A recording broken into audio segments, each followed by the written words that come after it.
Assalamualaikum warahmatullahi wabarakatuh. Selamat malam, salam sejahtera untuk kita semua. Sebelumnya perkenalkan saya Nurul Alfianisa. Di sini saya akan mempresentasikan atau menjelaskan terkait tugas ujian akhir semester dari mata kuliah Manajemen Sumber Daya Manusia 2. Adapun topik yang akan saya bahas pada kesempatan kali ini yaitu terkait konflik dan komunikasi dalam organisasi. Saya harap pada kesempatan kali ini saya dapat memberikan gambaran yang jelas dan bermanfaat bagi kita semua mengenai pentingnya pengelolaan sumber daya manusia dalam konteks konflik dan komunikasi dalam organisasi. Baik, tanpa berlama-lama, mari kita langsung masuk ke dalam topik yang akan saya bahas, yaitu mengenai konflik dan komunikasi dalam sebuah organisasi. Sebelum lanjut ke materi yang lebih dalam, saya akan sedikit menjelaskan terkait apa sih konflik itu sendiri. Baik, menurut Stephen P. Robbins, konflik adalah sebuah proses yang dimulai ketika suatu pihak memiliki persepsi bahwa pihak lain telah mempengaruhi secara negatif sesuatu yang menjadi kepedulian atau kepentingan pihak pertama. Nah, dalam berorganisasi maupun dalam kehidupan sehari-hari, tentu kita tidak bisa terlepas dari suatu konflik. Semua pasti pernah mengalami konflik di mana saja, kapan saja, dan dengan siapa saja.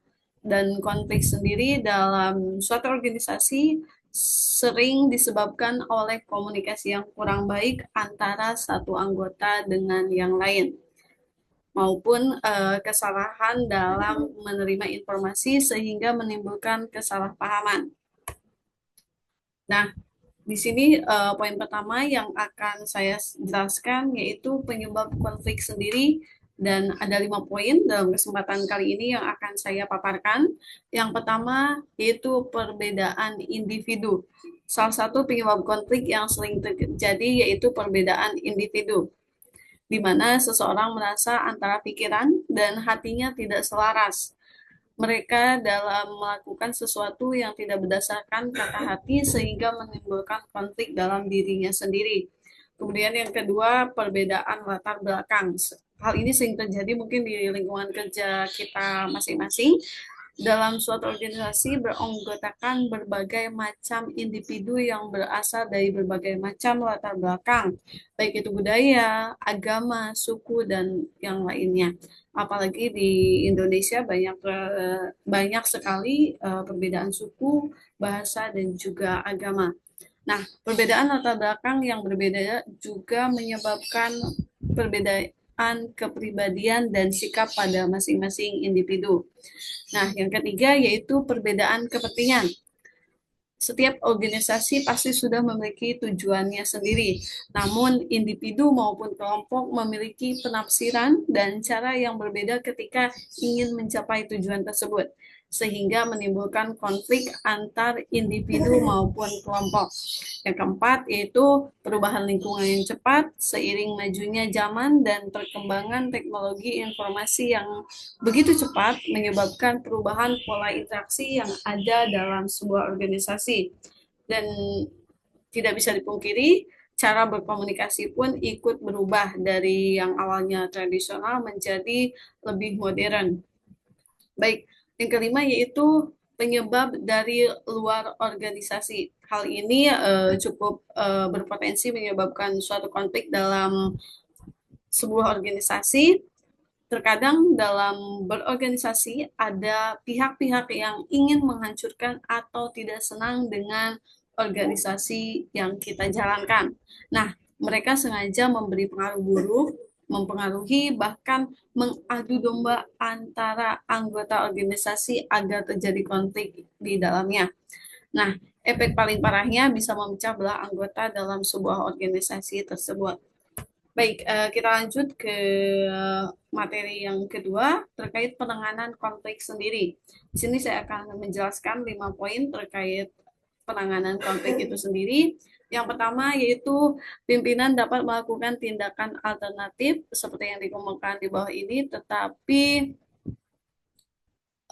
tergantung pada situasi dan kondisi yang ada. Ini menurut pendapat T. Hani Handoko pada tahun 1984, menggunakan kekuasaan melaksanakan pendapat dengan menyatakan siapa yang setuju dengan pimpinan dan yang tidak setuju hendaknya mengundurkan diri. Baik, kemudian yang kedua, konfrontasi. Itu di mana menyelesaikan melalui persetujuan semua pihak tidak dapat dicapai, dan hal itu dibiarkan demikian agar pihak-pihak memikirkan dan merenungkan kembali pendapatnya masing-masing. Ini diambil dari sebuah jurnal seperti yang tertera pada tampilan layar yang disampaikan. Kemudian yang ketiga, kompromi, di mana pihak yang satu mengorbankan sesuatu agar memuaskan pihak lainnya. Tentu saja pihak-pihak yang tak ada yang senang akan hal ini, tetapi apa boleh buat, karena keadaan berlarut-larut dan organisasi menjadi mati dalam tanda kutip, dan ini akan justru merugikan semua pihak karena anggota saling menyabotase kegiatan-kegiatan operasional. Yang keempat yaitu menghaluskan situasi. Nah, ini meneruskan usaha mempertahankan atau status quo, akan tetapi pimpinan secara informal berusaha untuk menyelesaikan persoalan terhadap isu yang sifatnya sepele. Dan yang terakhir atau poin kelima terkait penanganan konflik sendiri, yaitu pengunduran diri. Dalam hal ini, pimpinan melarikan diri dalam tanda kutip dari situasi yang timbul dan tak berusaha untuk menyelesaikan sama sekali masalahnya.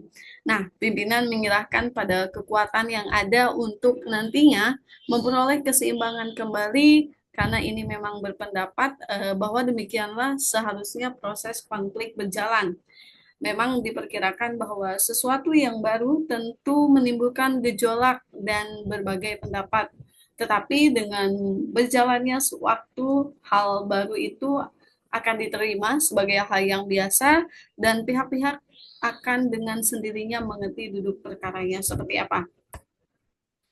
Oke, di sini saya akan menjelaskan terkait pentingnya komunikasi dalam organisasi dan hambatan-hambatannya sendiri. Untuk poin pertama yaitu pentingnya komunikasi. Yang pertama, meningkatkan koordinasi antar tim. Yang kedua, mengurangi konflik akibat miskomunikasi. Yang ketiga, membangun budaya organisasi yang terbuka. Yang keempat, meningkatkan moral dan kepuasan kerja karyawan. Dan yang terakhir, mendukung pengambilan keputusan yang tepat. Contohnya dalam proyek lintas divisi atau lintas departemen, komunikasi yang baik memastikan setiap pihak memahami peran dan targetnya masing-masing. Adapun hambatan-hambatan dalam suatu komunikasi dalam suatu organisasi, yang pertama hambatan bahasa. Seperti yang tadi dijelaskan, kita banyak mengalami kendala dalam perbedaan bahasa ataupun budaya, kosakata teknis atau istilah asing sulit dipahami oleh semua kalangan. Yang kedua, hambatan psikologis seperti stres, emosi, dan ketakutan bisa menutup komunikasi yang efektif. Nah, perbedaan budaya pun sangat berpengaruh seperti gestur dan gaya komunikasi dapat menimbulkan salah tafsir antar individu. Yang keempat yaitu sistem informasi tidak efisien, saluran komunikasi yang lambat atau terbatas. Dan yang kelima, asumsi dan prasangka. Nah, mengira-ngira sudah paham pesan sebelum selesai mendengarkan. Baik, slides ini akan menjelaskan terkait rekomendasi pedoman komunikasi yang baik bagi manajemen sumber daya manusia. Nah, rekomendasi strategis yang pertama, bangun saluran komunikasi yang terbuka seperti melalui forum rutin, weekly meeting, town hall, dan lain-lain. Kemudian sistem umpan balik dua arah. Dan yang kedua, pelatihan komunikasi seperti pelatihan komunikasi asertif, mendengarkan aktif, dan komunikasi lintas budaya. Adapun yang ketiga yaitu gunakan media komunikasi yang efektif seperti kombinasi email, chat, rapat terbuka, dan sistem manajemen proyek digital. Yang keempat, penjelas informasi dan tanggung jawab seperti SOP yang jelas dan pembagian peran yang transparan. Yang kelima, bangun budaya saling percaya. Kepemimpinan inklusif dan transparan akan mendorongnya keterbukaan. Dampak positif jika rekomendasi strategis yang di atas diterapkan, yaitu yang pertama menurunnya tingkat konflik internal, peningkatan produktivitas dan efisiensi, dan yang ketiga peningkatan keterlibatan karyawan atau employee engagement, dan yang keempat peningkatan retensi dan loyalitas karyawan. Baik, kesimpulan yang dapat kita ambil dari pemaparan yang sudah saya sampaikan, yaitu konflik dan komunikasi adalah bagian yang tidak terpisahkan dalam dinamika organisasi. Dengan memahami penyebab konflik, penerapan resolusi yang tepat, serta memperbaiki komunikasi internal, perusahaan dapat menciptakan lingkungan kerja yang sehat, kolaboratif, dan produktif. Baik, mungkin itu saja yang bisa saya sampaikan dalam presentasi tugas mata kuliah manajemen sumber daya manusia 2 ini. Semoga apa yang saya jelaskan bisa dipahami dan bermanfaat bagi kita semua.